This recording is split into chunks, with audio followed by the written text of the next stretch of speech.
Eh bien, bonjour, voilà, nous sommes en direct pour ce webinaire Captain DPO, où aujourd'hui on va parler de la portabilité des données personnelles, un sujet ô combien important de ce RGPD, pour voir comment on peut transformer effectivement cette contrainte légale, alors le RGPD en général, mais plus particulièrement la portabilité, en une opportunité d'innover pour votre entreprise et pour votre business. Et pour cela, je ne suis pas seul, j'ai justement un expert avec moi.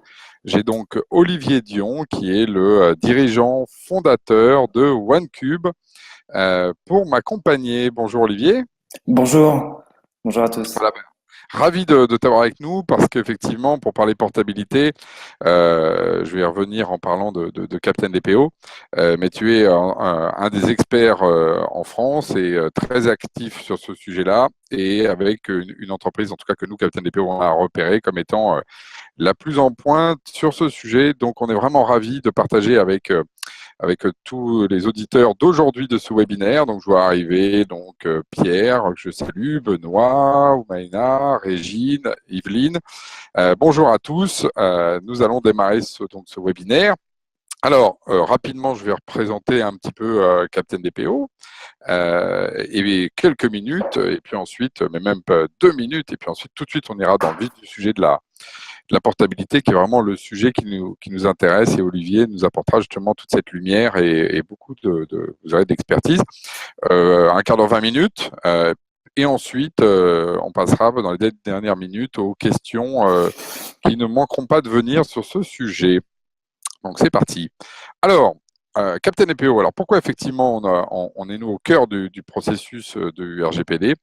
Captain DPO, c'est une plateforme qui aide tout simplement les DPO, mais plus généralement les organisations, à se mettre en conformité, et ce de manière agile et rapide. Le principe central est simple, hein, c'est de mettre toutes les parties prenantes autour de la table virtuelle, hein, de la collaboration, et de permettre finalement la documentation du processus de mise en conformité. Finalement, vous êtes en conformité parce que tout simplement vous travaillez à la conformité. C'est le sens de Captain DPO. Éviter la double peine de faire la conformité et de documenter la conformité. Et donc, on a été lancé en février 2018. On est issu d'une société qui s'appelle Jamespot, hein, parce que dont je suis également dirigeant cofondateur, qui a comme mission principale la collaboration, d'où le fait de travailler ce RGPD en collaboration. Et on a depuis donc février déjà plus de 30 clients sur Captain DPO. Et par ailleurs, un réseau de partenaires à travers toute l'Europe. Alors, des DPO externalisés hein, qui peuvent aider les clients à se mettre en conformité, des conseils avocats pour toute la partie juridique, évidemment, parce que le RGPD, c'est aussi du juridique en tant que tel, des conseils sur le RGPD, parce qu'il ne s'agit pas seulement d'avoir du DPO, mais il y a beaucoup de conseils autour de la mise en place des systèmes d'information et autres, et des partenaires qu'on appelle technologiques, mais qui vont bien au-delà de ça, et qui apportent un des piliers. Ça peut être le cas du consentement, par exemple avec Acceptio, avec qui on travaille également, et sur la portabilité, OneCube, qui est, comme je le disais tout à l'heure, une société en pointe sur ce sujet-là, ô combien central, le fameux article 20, si je ne me trompe pas, du Oui, c'est ça. RGPD. Et voilà. Merci Olivier, et je vais lui passer la parole. Juste avant de te passer la parole justement sur cette portabilité, montrer voilà quelques clients donc de Captain DPO. Donc on voit bien, c'est vraiment de tout type dans toute l'Europe. Ça va depuis le public en passant par le privé, parce que je pense que tout le monde l'a compris, le RGPD, ça touche tout le monde. Voilà, donc sans plus attendre autour de cette problématique de RGPD, je passe la parole à Olivier, qui va donc nous parler de cette portabilité, de cet article 20. Qu'est-ce qu'on peut en faire et comment on peut transformer ça, cette contrainte, en opportunité. Olivier, c'est à toi. Merci Merci. beaucoup. Merci beaucoup. Donc oui, aujourd'hui, on va parler de l'article 20 et du nouveau droit à la portabilité du RGPD. Alors, d'abord, on va revenir sur ce droit très rapidement. Ce droit, c'est une vraie nouveauté du RGPD. Il n'existait pas dans les textes qu'on utilisait précédemment en France. Donc, on parlait, il y avait d'autres droits comme le droit d'accès, par exemple, mais la portabilité, c'est une vraie nouveauté. Alors, que dit ce droit? L'article 20, il dit qu'un individu va pouvoir, peut, depuis le 25 mai, demander à tous ses responsables de traitement, donc en gros tous les services en ligne qu'il utilise, il va pouvoir demander de récupérer ces données afin de les transmettre à un autre responsable de traitement, donc à un autre service. L'individu va pouvoir lui-même faire circuler ces données entre un service et un autre service. Alors, le règlement précise que ce transfert de données, cette circulation de données, elle peut se faire de manière indirecte. L'individu récupère d'abord ces données dans un premier temps, puis les transfère, ou elle peut se faire de manière directe, il peut y avoir une transmission directe, quand c'est techniquement possible. Donc, c'est ce qui est précisé dans le texte de l'article. Alors, on précise bien pour le droit à la portabilité que les différents services en ligne ne doivent pas faire obstacle à la portabilité et au contraire doivent même la faciliter via notamment l'utilisation de formats interopérables de données. Alors, il n'est pas précisé directement quels sont ces formats, mais ils doivent être interopérables. Alors, un PDF, par exemple, ça fonctionnerait pas pour le droit à la portabilité. Donc ça, c'est ce qui est dans l'article. C'est assez succinct, assez direct. Mais on a, heureusement pour le droit à la portabilité, des lignes directrices qui donc une précision de la mise en œuvre en fait du droit à la portabilité, qui nous explique, par exemple, quelles sont les données qui doivent obligatoirement être portables. Donc, il s'agit pour la portabilité des données activement fournies par l'utilisateur sur la base du contrat ou même du consentement. Donc, ça veut dire typiquement tout ce que vous allez remplir dans les formulaires, nom, prénom, adresse, etc. Mais aussi, donc il y a une deuxième famille de données qui doit être obligatoirement portable. Il s'agit de toutes les données liées à l'utilisation d'un service en ligne. Donc, il va s'agir des données d'historique de navigation, géolocalisation, mais aussi toutes les données transactionnelles. Donc, tous vos paniers, tous vos historiques d'achat, ça fait partie des données qui sont obligatoirement portables. Donc, dans les lignes directrices, on explique ce qui est exclu du droit à la portabilité, c'est-à-dire ce qui n'est pas obligatoirement portable. Là, il va s'agir de toutes les données enrichies. En quelque sorte, c'est toutes les données qui portent de la propriété intellectuelle. Donc, un des exemples cités, ça va être le scoring des assureurs. Donc, le scoring des assureurs, on considère que c'est le métier de l'assureur. Il n'a pas l'obligation de rendre ces données portables. En revanche, tous les remboursements de l'assurance, ça, c'est des données transactionnelles, ça fera partie des données portables.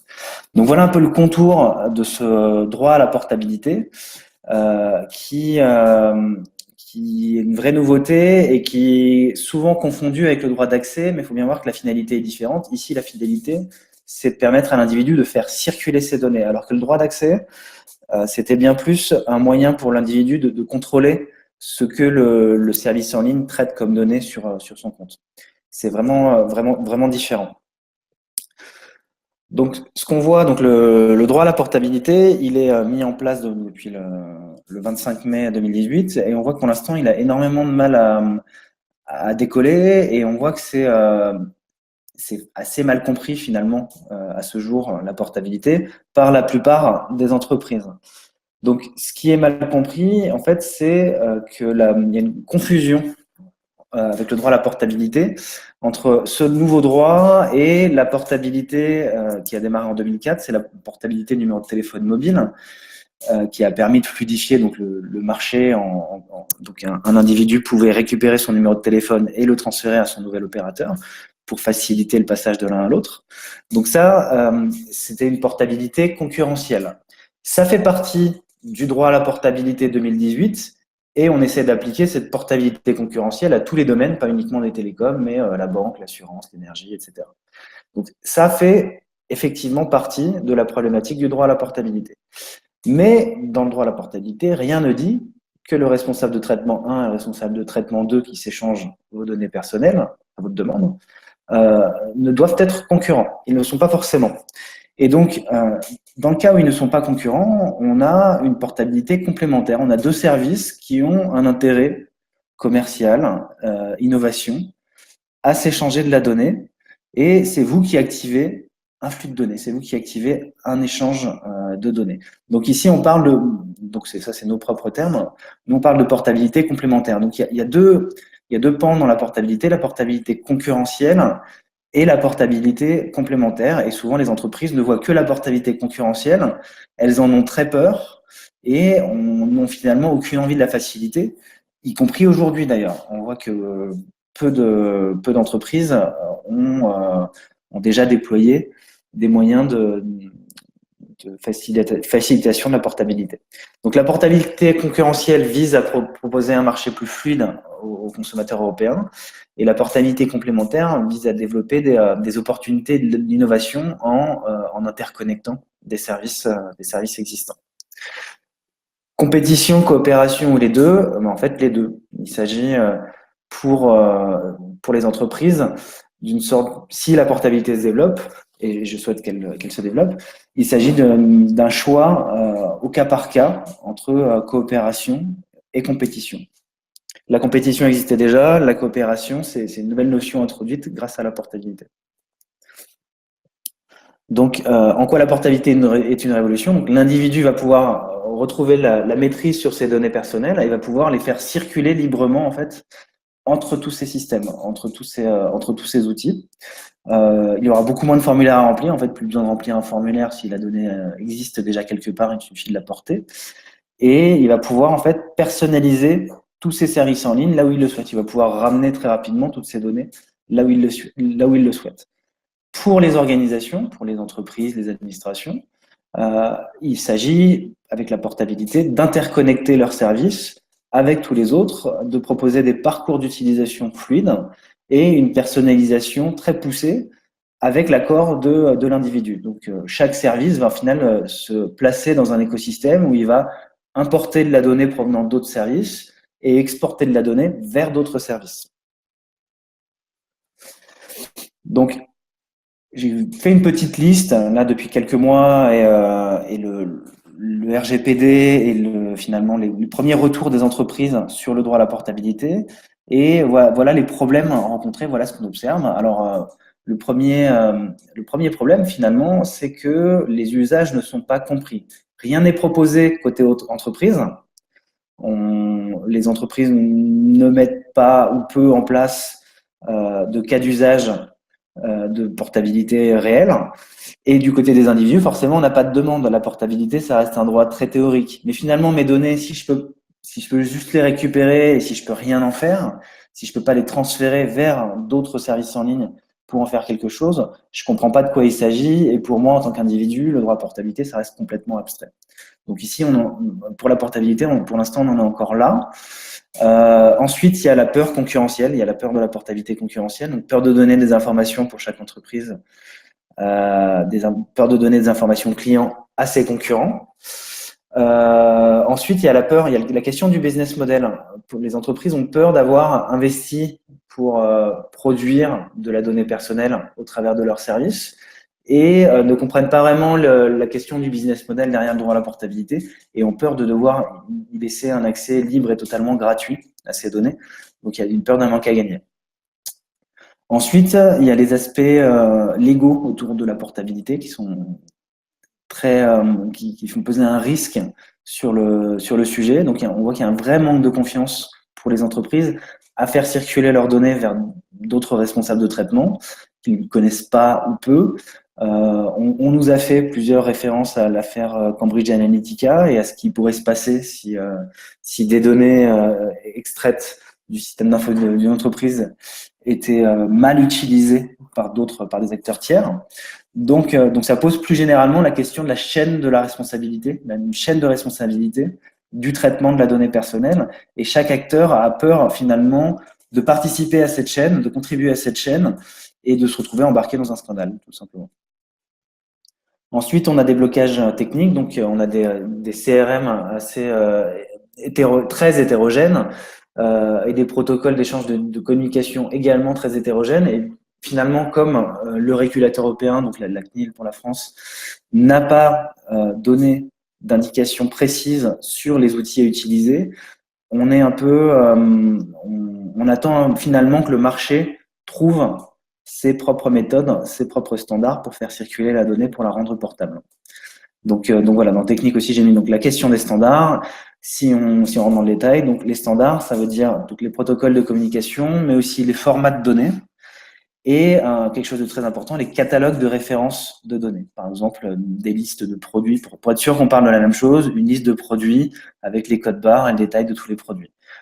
Si on ne crée pas ça, on va avoir du mal à être sûr qu'on parle des mêmes choses quand on s'échange de la donnée entre deux systèmes d'information. Et enfin, stratégiquement, donc il y a une vraie peur de la désintermédiation finalement. Si les entreprises ne sont plus maîtres des données, elles ont peur de perdre du sens dans ce qu'elles proposent à leurs clients et de perdre leur place. Et il y a ce vrai risque-là, il y a cette vraie peur-là. Alors maintenant, on va parler des cas d'usage. Et donc, on va vous passer une petite vidéo qui montre ce qu'on pourrait faire avec la portabilité. Donc, la portabilité, ça s'applique à tous les domaines dans lesquels on traite de la donnée personnelle. Là, c'est un exemple dans le retail. Donc, imaginez, je suis sur Auchan, Carrefour, sur mon site de courses en ligne. Je récupère toutes mes listes de courses et je les envoie à un site de recettes. Donc ici, par exemple, Marmiton, qui va me faire des recettes personnalisées basées sur mes listes de courses. Dans le domaine de l'emploi, il faut imaginer que là, je suis sur une plateforme d'emploi et j'ai envie de remplir mon profil en quelques clics. Je vais récupérer tous mes diplômes sur, par exemple, un site de l'éducation nationale. Je vais récupérer les données sur les langues que je parle sur des sites d'apprentissage de ces langues.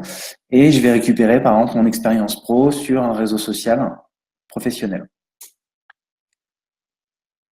Donc là, voilà, on a un troisième type de cas d'usage dans le domaine de la mobilité. Imaginez, donc je suis en train de conduire ma voiture, je suis sur mon GPS et j'active la portabilité de mes données vers un service de covoiturage. Je démarre et en fait, pendant ce temps-là, donc le trajet que je suis en train de réaliser est proposé sur la plateforme de covoiturage. Il y a quelqu'un qui est intéressé. Je reçois cette demande, j'accepte et mon trajet est mis à jour et je vais récupérer la personne. Donc il y a une communication entre mon GPS et la plateforme de covoiturage au travers de la portabilité. Donc pour ces trois cas-là, on est évidemment dans de la portabilité complémentaire.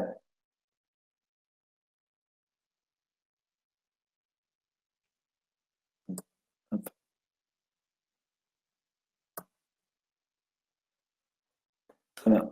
Je vais vous montrer maintenant, donc ça c'est, vous avez vu des cas d'usage de portabilité et je vais vous montrer.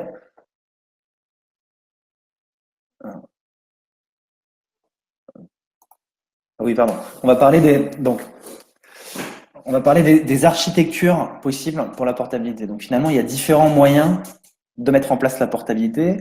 La CNIL en parle dans les lignes directrices sur la portabilité, expose ces différents moyens. Donc finalement, le premier de ces moyens, c'est ce que j'ai appelé ici B2C, c'est la restitution directe de données par le service en ligne. Donc pour l'instant, c'est ce que la plupart des sites qui traitent de la portabilité sont en train de mettre en place. C'est on va vous offrir un bouton d'export par exemple, où vous pouvez envoyer un mail au DPO pour demander la récupération directe de vos données. On va vous renvoyer une archive avec par exemple des tableaux Excel ou CSV, et puis vous vous débrouillez avec ça. Vous avez toutes vos données portables dans une archive et vous le récupérez sur votre ordinateur. Plus tard, il faudra l'importer dans des boutons d'import sur d'autres sites qui existent d'ailleurs même pas vraiment. Possiblement, vous devrez vous débrouiller avec l'adaptation des formats, donc, fouiller dans l'Excel, faire des formules Excel. Donc voilà, pour l'instant, c'est clairement ce que proposent la plupart des sites qui traitent le sujet. C'est ces archives Excel. Donc c'est vraiment pour se débarrasser du sujet, c'est quand on est vraiment dans la compliance pure, dans la mise en conformité pure par rapport au RGPD. Mais pour l'instant, d'un point de vue réglementaire, pour l'instant, ça passe, cette solution. Une deuxième solution, c'est une solution B2B d'API de données entre services en ligne. Donc là, on peut avoir la transmission directe de données. C'est par exemple, vous voyez le site des paniers de courses qui ferait une API vers le site de recettes. Donc ça, c'est bien plus performant d'un point de vue de l'expérience utilisateur. C'est vraiment utilisable et on peut faire quelque chose de la portabilité avec ce type de solution. Maintenant, il y a plusieurs problèmes qui se posent. Il y a d'abord un problème de coût. Il s'agit pour les services en ligne qui l'utilisent de créer et mettre en place des API un peu dans tous les sens avec des partenariats 2 à 2 avec tout un tas d'entreprises. Donc ça, c'est un coût. Et d'autre part, finalement, l'individu n'est pas vraiment maître. Il est dépendant de tous les sites qui proposent la portabilité. Et s'il active beaucoup de portabilité, il va activer peut-être sur une centaine de sites des flux de portabilité et il va perdre le contrôle. Donc, on risque quelque chose d'assez dangereux avec ce type d'architecture. La troisième architecture, qui est aussi proposée dans les lignes directrices, c'est celle que vous voyez. Donc, c'est du B2C to B. Donc, finalement, c'est aussi des API, mais ce sont des API qui repassent par l'individu. Il récupère ses données dans son outil et depuis son outil, il redispatche vers d'autres services. Donc, c'est une architecture qui bénéficie d'une expérience utilisateur moderne et utilisable pour la portabilité et qui en même temps laisse l'individu en contrôle et qui peut répondre aussi à la problématique du coût pour les entreprises. C'est un hub finalement de services et ça va être beaucoup plus simple pour les entreprises de se brancher à ce hub plutôt que de se brancher à toutes les autres entreprises avec lesquelles elles souhaitent faire de la portabilité. Donc voilà les 3 architectures possibles finalement pour la portabilité. Donc, que fait OneCube au travers de ça? Donc, on propose un outil de portabilité. Donc, on se base évidemment sur la 3e architecture. Donc, c'est un outil qui est aux mains de l'individu. C'est l'individu qui contrôle sa portabilité.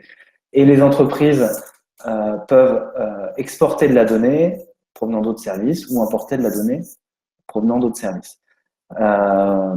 Il s'agit ici pour OneCube d'être au centre du processus, mais finalement de ne faire que ça. Donc ça, c'est un choix qu'on a fait. On ne fait que de la portabilité. On n'est pas là pour permettre d'exploiter les données pour autre chose que la portabilité. Ça, c'est notre spécificité. Donc, je vais montrer des maquettes que vous voyez à quoi ressemble l'expérience utilisateur. Donc, ce sont des exemples, donc c'est des maquettes qui ont été proposées aux clients en question, mais ce ne sont que des maquettes, elles n'engagent à rien et il ne s'agit pas du tout de cas validés, mais on a quand même réutilisé les marques dont on parle. Donc, imaginez ici, je suis chez la MAF, j'ai un accident de voiture et je veux déclarer un sinistre. Donc, je vais simplement… Olivier, je me permets de t'interrompre en direct. Nous sommes en direct parce qu'il faut que tu partages ton écran. On le voit pas là. Ah, attends, Voilà, ça va il n'y a marcher. pas de souci. Justement, c'est la magie du direct. Voilà. Voilà, magnifique. Allez hop. Voilà. Du coup, je te Voilà. remets on stage. Merci. Donc, voilà. Il faut imaginer, je suis sur le site de la MAF, j'ai un bouton d'import de données proposé par la MAF. Pour déclarer mon sinistre, je veux en fait ici ramener des données de mon véhicule pour déclarer mon sinistre. Et donc, nous, ce qu'on propose chez OneCube, c'est notre façon de mettre en œuvre la portabilité, c'est de se brancher au bouton d'import de la MAF et de proposer une pop-up qui va apparaître et qui va permettre de choisir donc où je veux récupérer mes données. Donc ici, en l'occurrence, il faut imaginer un véhicule Nissan. Je pourrais avoir toutes les marques affichées dans cette pop-up OneCube, toutes les marques qui proposent un import de données. Donc là, je vois, nous, on a décidé chez OneCube de faire reposer la notion de portabilité sur la notion de consentement, qui est un autre aspect du RGPD. Donc ça veut dire qu'au moment où j'importe mes données, je vois le cas d'utilisation. Je vois quelles données j'importe et pourquoi faire. Ça m'est précisé dans l'expérience utilisateur. Je clique sur OK, je crée la connexion, je crée un compte OneCube, donc ça fait partie du process, parce que ça va être un moyen de contrôle après coup pour l'utilisateur. Et j'arrive sur le site de Nissan, je me connecte au site de Nissan et le câble est créé, la connexion est créée et donc ça veut dire que à partir de ce moment-là, toutes les données que j'ai décidé de transférer de Nissan à MAF vont se transférer automatiquement. Donc il peut s'agir de données de vitesse, de position, de données des caméras, etc. Il peut s'agir de toutes ces choses-là. C'est après, il s'agit ensuite de la même expérience utilisateur, quelle que soit l'interface, du même principe en tout cas. C'est que OneCube va servir à prendre le consentement de l'utilisateur dans l'interface au travers de boutons, de texte et de boutons. Donc là, imaginez, on est dans notre GPS, dans notre voiture Nissan, et on accepte de partager toutes les données des trajets avec des sites de covoiturage. Ce qui permet un affichage dans l'interface, donc dans le GPS de la voiture, des notifications du site de covoiturage. Donc, vous voyez qu'on ne se limite pas ni aux mobiles, ni aux ordinateurs. On peut intégrer cette notion de consentement pour la portabilité dans n'importe quel service. Et le trajet est recalculé. Je vous en montre. Un petit dernier. Donc, imaginez, vous êtes sur Blablacar, sur la page de vos trajets. Blablacar vous propose d'exporter vos données, les données de vos trajets vers d'autres services. Donc, OneCube vous propose une liste de services vers lesquels exporter vos données. Je précise que cette liste est choisie et contrôlée par Blablacar. C'est Blablacar qui décide des sites vers lesquels il veut bien envoyer les données. Donc ici, il s'agit on a présenté un cas d'usage avec Cocoli. Cocoli, c'est un livraison de colis entre particuliers. Je vais ici partager mes trajets Blablacar avec Cocoli, ce qui fait que chaque trajet Blablacar va se retrouver sur Cocoli et va être proposé pour une livraison de colis. Donc, si une personne est intéressée par l'un de mes trajets Blablacar, elle peut me proposer de livrer un colis sur ce trajet. Donc, j'ai créé un lien, j'ai créé une connexion entre les deux. Donc, il s'agit ici de portabilité complémentaire. J'arrête le partage. Voilà.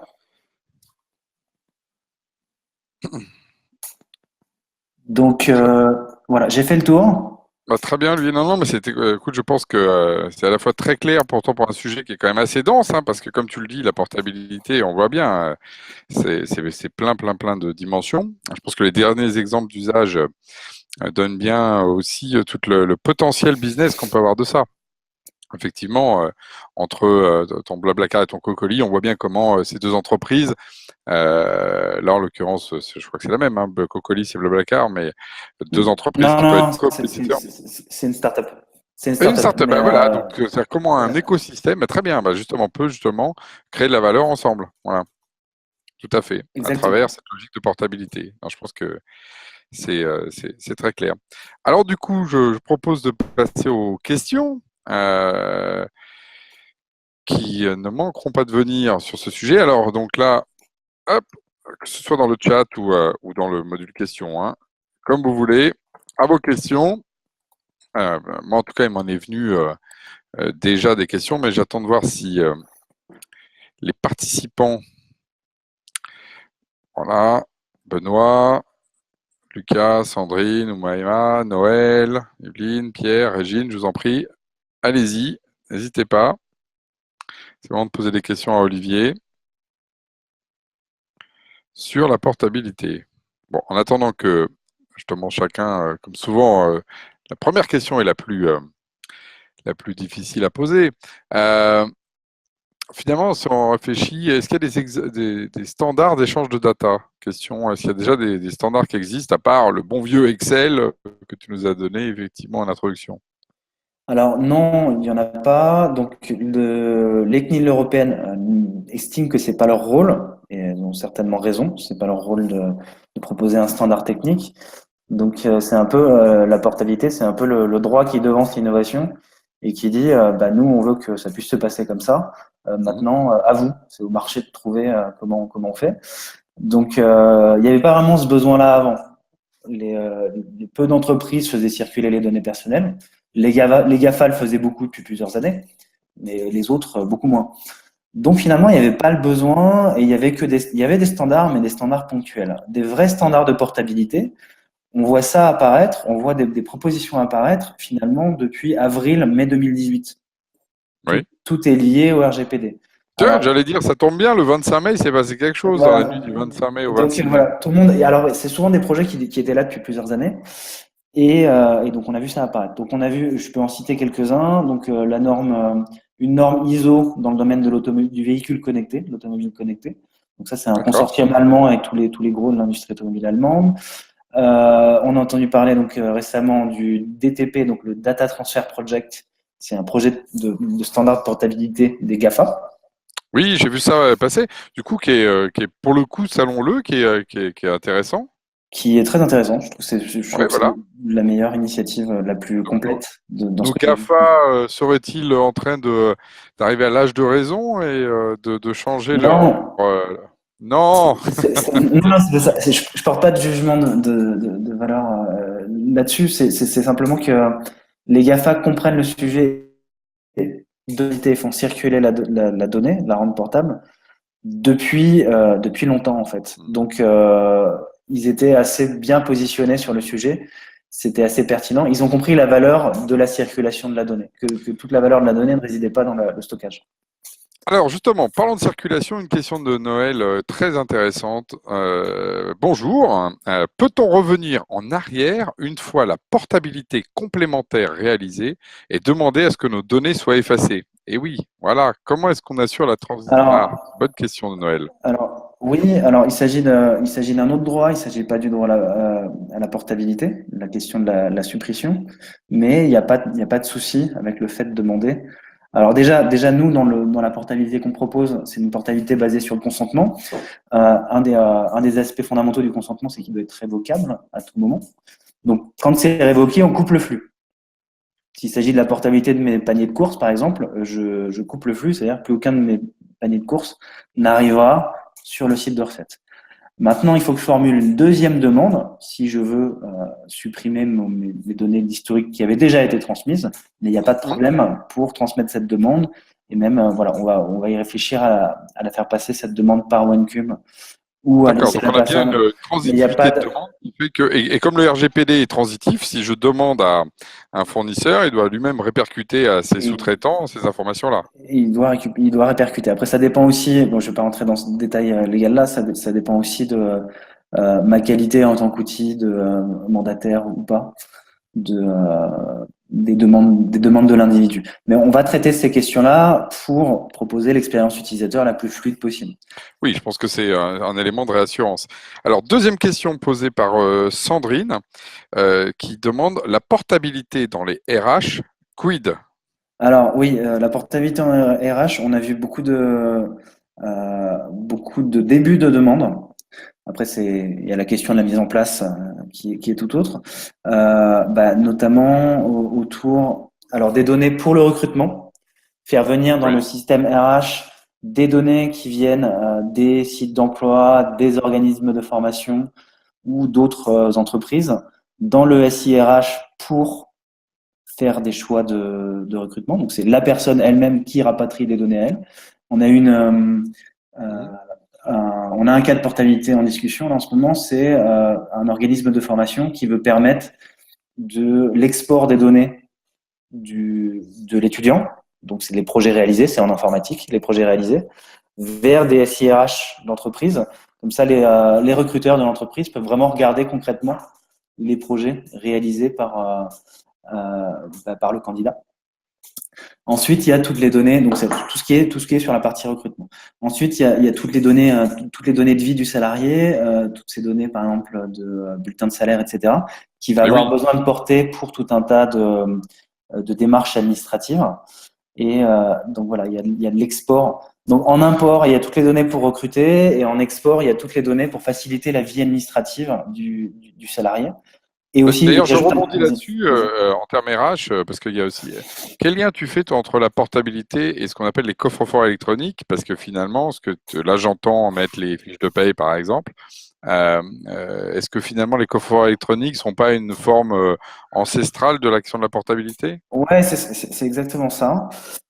Nous, ce qu'on dit, c'est, vous avez vu là, je vous ai montré l'expérience utilisateur qu'on propose sur WenCube. Je vous ai Mhm. même pas montré à quoi ça ressemble un compte WenCube. Je vous ai dit qu'il y en avait un, mais je vous ai même pas montré à quoi ça ressemble. Tout simplement parce que c'est pas la partie la plus intéressante. C'est un moyen de contrôle, mais je vais juste voir sur mon compte WenCube tous les partages en cours.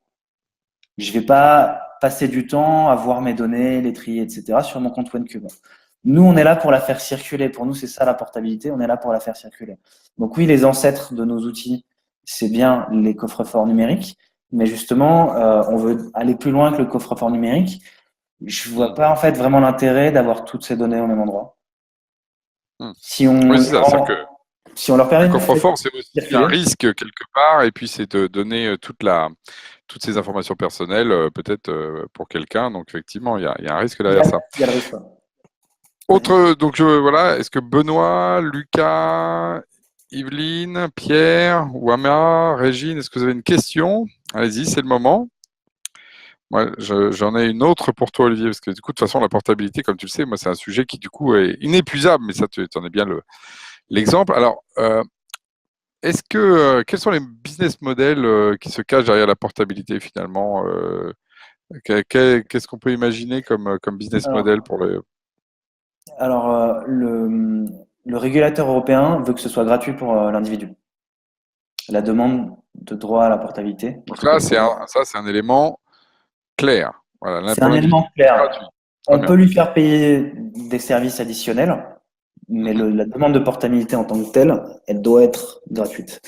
Par D'accord. contre, il ne dit rien pour les échanges de valeur entre les entreprises qui vont Oui. réaliser ces échanges Par de exemple, là, valeur. dans l'histoire entre Cocoli et Blablacar, par exemple, c'est un bon exemple. Là, C'est on un peut très bon exemple. imaginer qu'il y ait une rétrocession ou des choses comme ça. Alors, pour moi, il faut laisser les échanges de valeur se produire.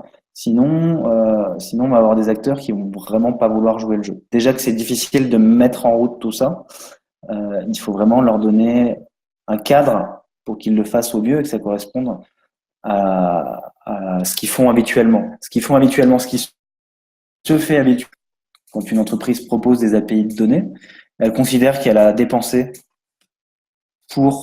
qu'elle a investi pour produire de la donnée et donc elle fait payer un accès à ces données aux autres entreprises qui vont consommer sa donnée. On voit ça beaucoup par exemple dans l'IoT, dans tout ce qui est bracelet connecté, etc. Il y a des API, mais ces API peuvent être payantes. Elles ne le sont pas toujours, hein, il n'y a pas d'obligation à ça, mais elles peuvent l'être. Pour moi, il faut laisser ça se produire.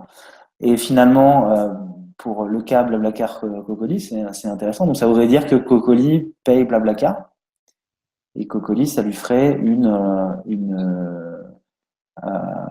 un moyen d'acquérir de nouveaux utilisateurs et Oui, de et puis faciliter son parcours du d'utilisation. stock, etc. De toute façon, c'est en ce sens-là, il peut y avoir de la valeur. Je vois que le temps passe, on arrive, je crois, sur la fin, donc dans les 2 dernières minutes. Donc, Olivier, je tiens encore une fois à te remercier pour cet échange très riche autour de la portabilité. Je remercie également les participants qui nous ont suivis et de manière très assidue sur toute cette session. Et donc, comme le veut donc Captain DPO, on continuera à accueillir des invités aussi prestigieux qu'Olivier et d'autres autour de ces thèmes, parce que vous avez bien compris que Captain DPO, nous, on se veut un hub justement autour de l'aide aux DPO, aux organisations pour se mettre en conformité, que ce soit à travers le pilier du consentement, le pilier des cookies, et là, aujourd'hui, c'était celui de la portabilité, ô combien important, parce qu'il ramène à nos droits individuels, et je pense qu'on est tous attachés à ces droits-là autour de la table. Ah, au moment où j'allais clôturer une dernière question de Noël qui repose une question et qui dit, si on parle d'échange de valeur entre entreprises, dans ces échanges de données, parle-t-on également de monétisation des données personnelles? Ah, finalement, monétise-t-on les données personnelles? C'est, ça revient à une question, un débat qui a été lancé au moment du RGPD, c'est la patrimonialisation. Donc là, je vous redirai juste ce que j'ai entendu de la part de beaucoup d'avocats sur le sujet, c'est que une donnée, c'est pas un bien matériel, ça fait partie des biens non rivaux. Si s'il y a un objet que vous possédez, je vous le prends, vous l'avez plus. C'est pas pareil avec une donnée. Donc finalement, ça se rapproche plus du droit à l'image et c'est disons que je loue ma donnée, si je le résume. Mais c'est pas, c'est un débat très Ce n'est pas complexe, une hein. propriété. Mais justement, alors ça tombe très bien. Je vais faire une annonce à cette fin de webinaire. Nous sommes donc à 40 minutes. Nous sommes en préparation justement d'une autre séquence qui s'appelle Confession d'un data officer. Et il viendra nous expliquer dans le détail la valeur de la donnée, exactement ce qu'a mis le doigt Olivier là-dessus, c'est-à-dire comment on peut le considérer, quelles sont les valeurs économiques, et vous verrez que c'est très très intéressant. C'est un feuilleton avec plein de vidéos de la part d'un CDO. On vous réserve ça dans les semaines qui viennent. Donc, ça me permet de rebondir sur cette future émission qu'on aura le plaisir à partager avec vous. Sur ce, je vous souhaite à nouveau une bonne mise en conformité et beaucoup de plaisir dans ce monde de données. Merci encore une fois à toi, Olivier. Merci beaucoup. Et à bientôt. Et tout le monde aura en replay ce webinaire de manière à pouvoir le savourer. Les webinaires, c'est tout comme les plats, c'est meilleur le lendemain. Sur ce, bonne journée. Au revoir. Merci.